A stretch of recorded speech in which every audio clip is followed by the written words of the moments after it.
আজ ভিডিও শুরু করার আগে আপনাদের জানাই এই মার্চ মাস থেকেই আপনাদের বহু প্রতীক্ষিত জাতিস্বর কাহিনী নিয়ে ধারাবাহিক পরিবেশন করতে চলেছে আমাদের বিশ্বাস অবিশ্বাস টিভি।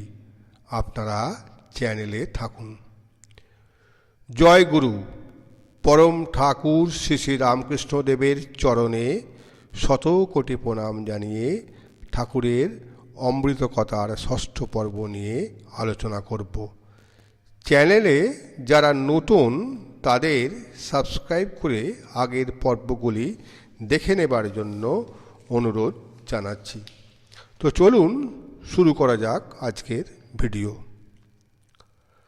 আরসিতে যেমন ময়লা পড়লে মুখ দেখা যায় না, তেমনি হৃদয়ে ময়লা পড়লে ঈশ্বরের ছবি পড়ে না।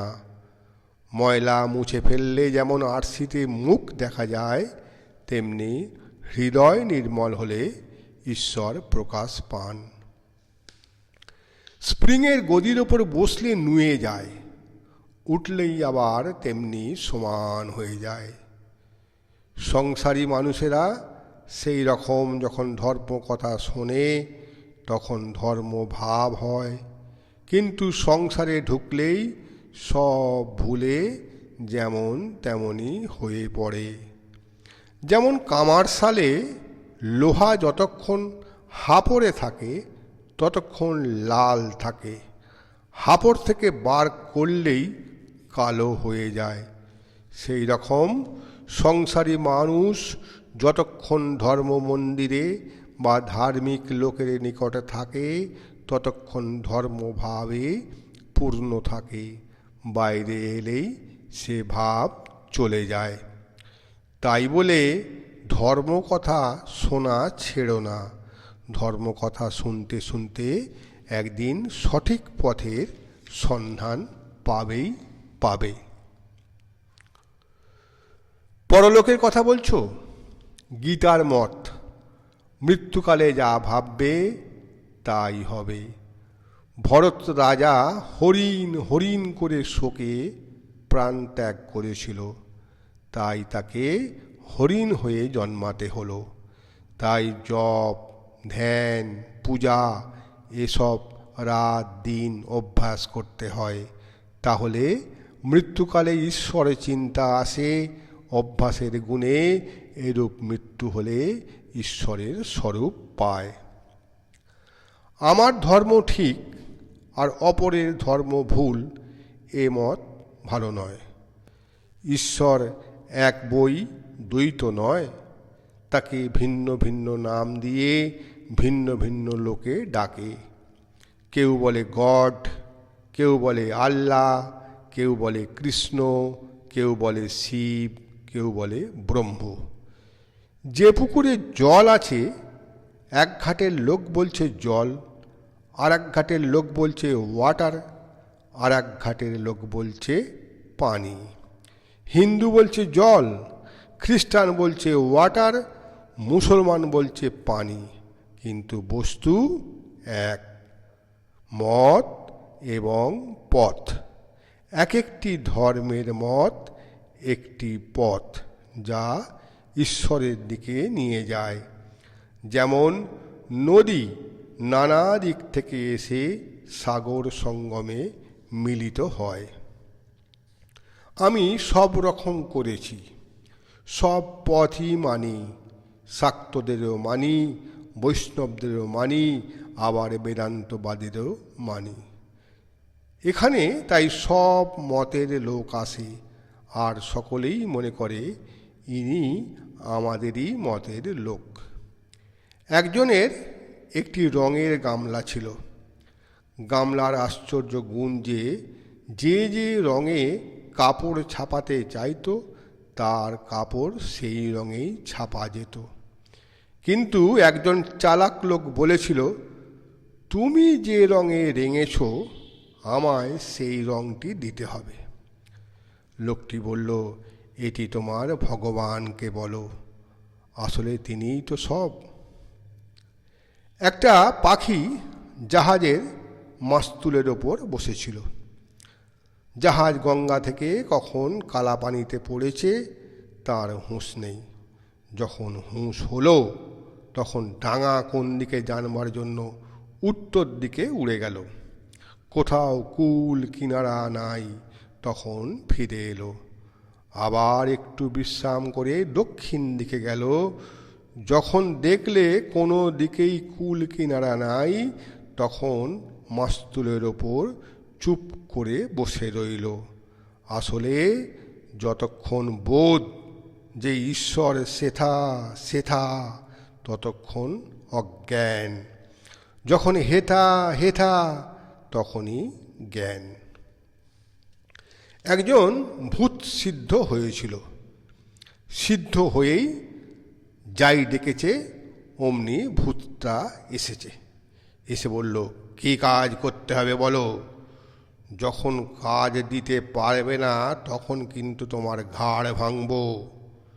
সে ব্যক্তি যত কাজ দরকার ছিল সব ক্রমে ক্রমে করিয়ে নিল। তারপর আর কাজ খুঁজে পায় না। ভূতটি বললে, এইবার তো তোমার ঘাটটা ভাঙব। সে বলল, একটু দাঁড়াও, আমি আসছি। বলে সে গুরুদেবের কাছে গিয়ে বললে, মহাশয়, ভারী বিপদে পড়েছি, এই বিবরণ, এখন কি করি বলুন তো। গুরু তখন বললেন, তুই এক কর্ম কর, তাকে এই কোঁকড়ানো চুলটা সোজা করতে বল। ভূতটা দিন রাত ওই কোঁকড়ানো চুলটা সোজা করতে লাগলো। চুল কি সোজা হয়? যেমন বাঁকা তেমনই রইল। অহংকারও এই যায় আবার আসে। অহংকার ত্যাগ না করলে ঈশ্বরের কৃপা হয় না। ঈশ্বরকে নিরাকার বলে বিশ্বাস থাকলেও তাকে পাওয়া যায়, আবার সাকার বলে বিশ্বাস থাকলেও তাকে পাওয়া যায়। তাতে বিশ্বাস থাকা আর শরণাগত হওয়া, এই দুইটি দরকার। মানুষ তো অজ্ঞান, ভুল হতেই পারে। এক সেরের ঘটিতে কি 4 সের দুধ ধরে? তবে যে পথেই থাকো, ব্যাকুল হয়ে তাকে ডাকা চাই। তিনি তো অন্তর্যামী, সে আন্তরিক ডাক শুনবেনই শুনবেন। ব্যাকুল হয়ে সাকারবাদীর পথেই যাও আর নিরাকারবাদীর পথেই যাও, তাকেই পাবে, অর্থাৎ ঈশ্বরকেই পাবে।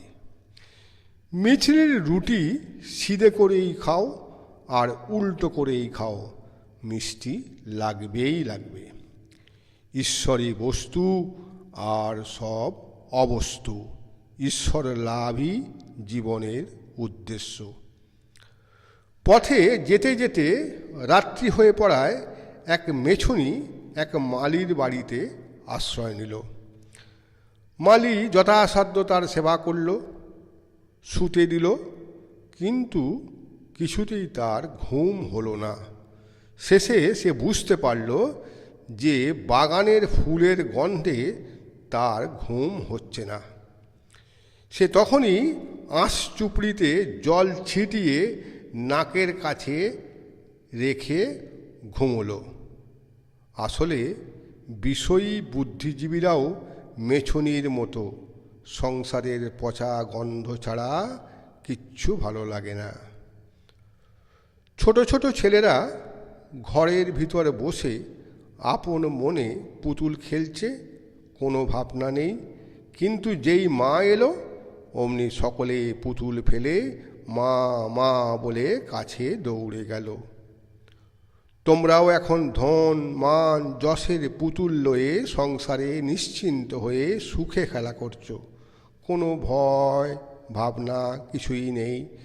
যদি মা আনন্দময়ীকে তোমরা একবারে দেখতে পাও, তাহলে আর তোমাদের ধন মান যশ ভালো লাগবে না, সব ফেলে তার কাছে দৌড়ে যাবে। কাঁচা হাঁড়ি ভেঙে গেলে কুমোর আবার তাতে হাঁড়ি তৈরি করে, কিন্তু পোড়া হাঁড়ি ভাঙলে আর তাকে নেয় না। তেমনি সজ্ঞান অবস্থায় মরিলে আবার তাকে জন্ম নিতে হয়, কিন্তু জ্ঞান চৈতন্য উদয় হয়ে মরিলে আর জন্ম নিতে হয় না। সেদ্ধ ধানে গাছ হয় না, অসিদ্ধ ধানে গাছ হয়। সিদ্ধ হয়ে মানুষ মরলে আর জন্ম নেয় না, কিন্তু অসিদ্ধ অবস্থায় মরলে আবার জন্ম নিতে হয়। মানুষের মন যেন সর্ষের পুঁটুলি। সর্ষের পুঁটুলি একবার ছড়িয়ে গেলে যেমন কুড়োনো ভার হয়ে ওঠে, মানুষের মন সেই রকম একবার সংসারে ছড়িয়ে গেলে স্থির করা ভার হয়ে ওঠে। বালকের মন ছড়ায়নি, এজন্য সহজে স্থির হয়, কিন্তু বুড়োদের মন সংসারে ছড়িয়ে গেছে, এজন্য স্থির হওয়া ভার। অনুতাপের অশ্রু আর আনন্দের অশ্রু চোখের দুদিক দিয়ে পড়ে। নাকের দিকে চোখের যে কোণ, সেদিক দিয়ে যে অশ্রু পড়ে সেটা হলো অনুতাপের অশ্রু, আর অন্য দিক দিয়ে যে অশ্রু পড়ে সেটা হলো আনন্দের অশ্রু। কামিনী কাঞ্চন অনিত্য, ঈশ্বরই একমাত্র বস্তু। টাকায় কি হয়? ডাল হয়, ভাত হয়, কাপড় হয়, থাকবার জায়গা হয়, কিন্তু ভগবান লাভ হয় না। তাই টাকা কখনো জীবনের উদ্দেশ্য হতে পারে না। বাতাস, চন্দন ও বিষ্ঠা উভয়কে লইয়া যায়, কিন্তু কাহারও সহিত মেশে না। মুক্ত পুরুষও সেই রকম সংসারে থাকেন, কিন্তু সংসারের সহিত মেশেন না। ছুঁচে সুতো পরাইবে তো সরু করো, মনকে ঈশ্বরে মগ্ন করাবে তো দিনহীন অকিঞ্চন হও। আজ এই পর্যন্ত। কেমন লাগছে ঠাকুরের ধারাবাহিক? ভালো লাগলে লাইক কমেন্ট করবেন। শ্রী শ্রী ঠাকুর আপনাকে ভালো রাখবেন, সুস্থ রাখবেন। ধন্যবাদ।